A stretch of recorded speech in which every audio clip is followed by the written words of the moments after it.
Hi, this is AFX Tricks, and today I'm going to show you how to do this sort of liquid ink drip type effect here. As you can see, it's pretty simple, but it does sort of do this really nice ink type thing. So anyway, this is let's go ahead and get started with this. I'm going to create a new composition. 1920 by 1080 is fine, 10-15 seconds, whatever. Let's go ahead and create a new solid. We'll just do white. We'll grab the mask tool up here and go ahead and create our circle and put it, in the center about.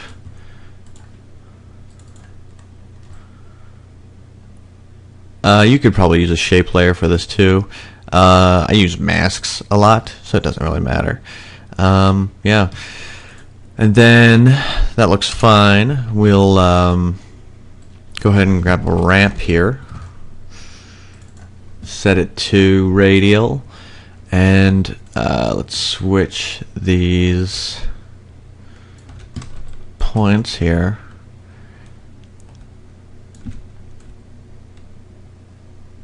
Oh no, I had it the wrong way, like this. There we go. And then switch the colors out.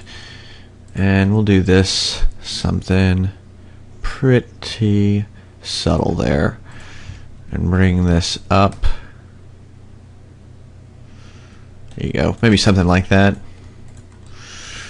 Give it a button type look, I guess. So yeah. Now to get to the let's go ahead and get to the effect. Do a new composition here, and we're going to grab this solid that we've already made, hit copy, Control C to copy, and then Control V to paste it in here. We're going to ditch the ramp, right? And let's see, we'll turn that off right now, do a new layer, new solid. White is, let's go ahead and call this particle world. You don't have to use particle world for this. You can kind of, if you want to use particular, you can do that as well. And there's other ways. You can just use sort of other masks, circles or whatever, however you want to do it, but you'll see how it works. Go ahead and add CC Particle World to that layer, and we'll get with the grid, and then move down the timeline here, and that's pretty much not what we want. So bring the birth rate down to like 0.05. I think that's what we're doing. And longevity to about 5. Producer's fine. Physics, explosive is fine. Gravity down to 0. And then the particle, we're going to do lens convex. Yeah, there we go. That's sort of what we're going for. Let's see. Burst size maybe set to 1. Or maybe even like 2. Actually, I should go the other way. Burst size set to 2, depth size set to 0. Let's set this back down to 1.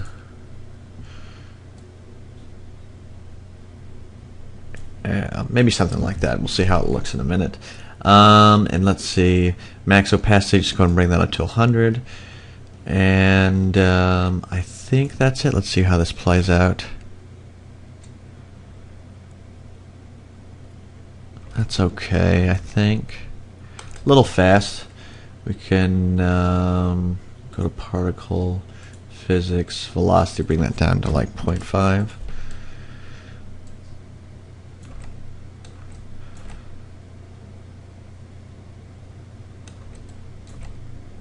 Yeah, that's fine. That looks pretty good. So we can turn both of those on real quick here. Now here's the trick. We have it here, but there's no blob effect. Now, what we do is we add a layer, new adjustment layer.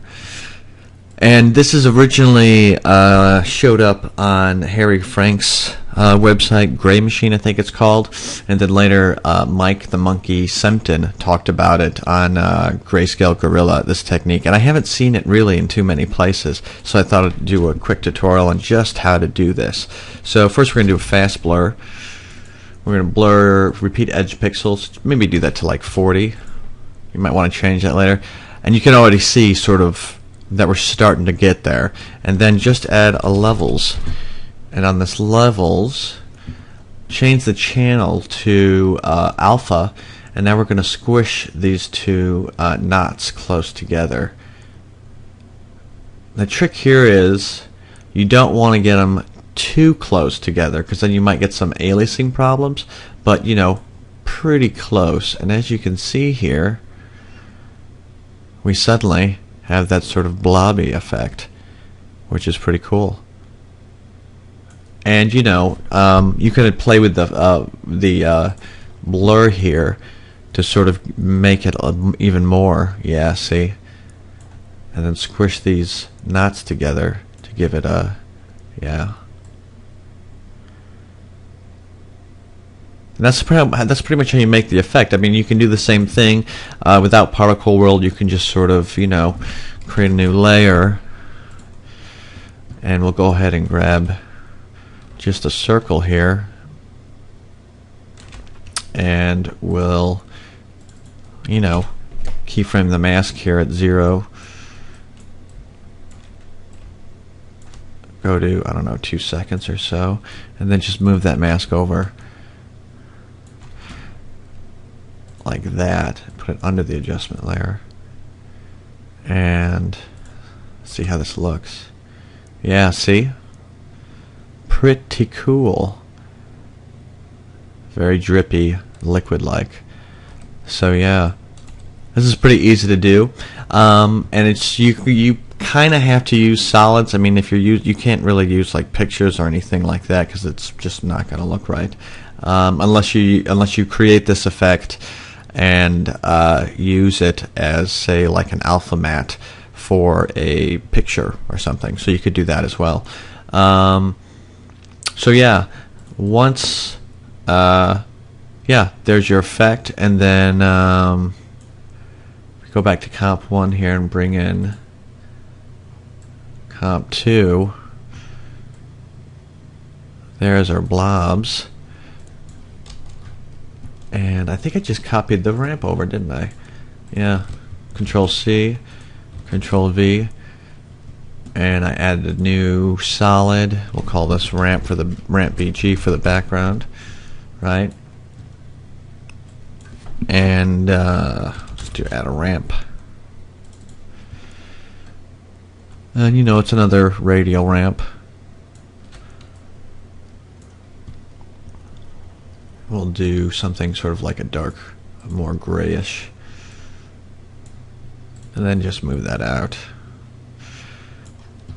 So yeah, and then as you can also see, I also added a bevel, which is just, you know, layer new, adjustment layer, bevel alpha. See, there you go. You got the if you crank it up, and we'll do a new comp. Drag in comp 1. Comp 1. We'll grab that ramp BG, hit copy, and paste that. Bring that down, and yeah, there you go. There's your simple sort of drippy bubble effect. Pretty easy to do. Only takes a few minutes. So yeah, that's pretty much it. And if you're curious, you know, the liquid ink drops are this the text here. It's just got a bevel on it, and then I have another layer underneath with a stroke on it of like 2 or something, and it's got a gradient overlay, which is something along the lines of a real subtle gray. But that's pretty much about it. That's how you do that effect, and it's pretty cool, really simple, and really quick to do. So yeah, if you guys have any requests, leave it in the comments. Thanks a lot.